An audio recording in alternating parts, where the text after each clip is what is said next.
Here's reaction, New York Republican Congresswoman Elise Stefanik. Congresswoman, good morning to you. Good to be with you, Fox and Friends. It's good to have you as well. Hey, listen, it's great that they're finally getting around to something. It's not as much as the Democrats in your chamber wanted. Explain, if you would, why it sounds like they're going to split this thing in half because they think that that's a better way to get things done.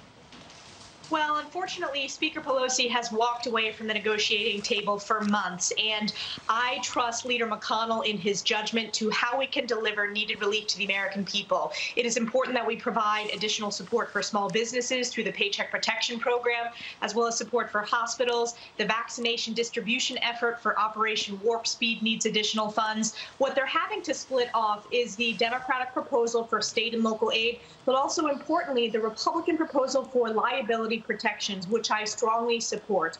We need to make sure that small businesses, manufacturers, any place of work is protected from those endless liability lawsuits, because our small businesses are working so hard to keep their employees safe, but also safely get people back to work. But I'm optimistic that we will get it done this week. Well, you know, you're talking about getting employees back to work. It's just a couple of weeks right after Christmas that 12 million Americans' unemployment's going to run out, so something has got to happen. I know that Josh Hawley and Bernie Sanders, they have essentially come to the same point of view that there needs to be another round of individual checks sent out to Americans. Where do you come down on that, Congresswoman? I think it is worthy of discussion. I think there are clearly still millions of Americans who are suffering of no fault of their own. And even look no further than New York State. The worst governor in America, Governor Cuomo, has ordered a shutdown of restaurants. So a lot of people are going to be out of work as we're heading into the holiday season. I think we need to have targeted support, targeted aid directly to individuals, so I'm open to that discussion. Okay. You, of course, that's going to all be happening in the Senate later today. You are in the House of Representatives. A big story broke at the end of last week, and that is Eric Swalwell, who sits on the House Intel Committee. It turns out about 5 years ago, he had a relationship with somebody believed to be a Chinese spy.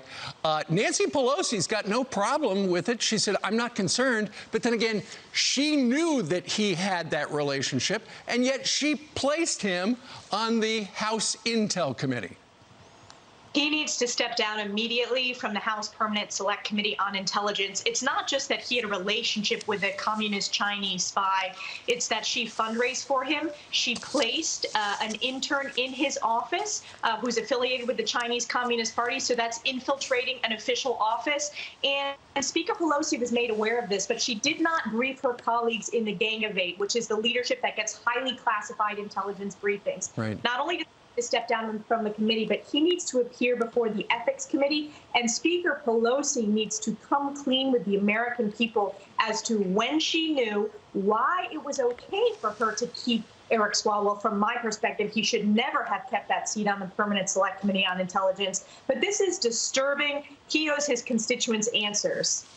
Well, you know, that's your point of view because you're a Republican, but right now the House is run by Democrats, and you know Nancy Pelosi is not going to call him before the House Ethics Committee.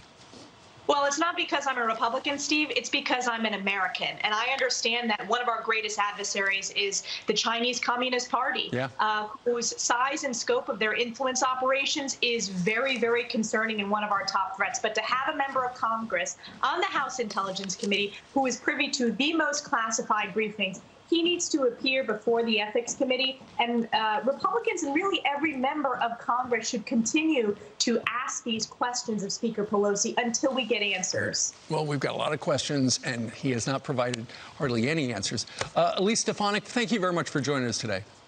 Thank you. All right.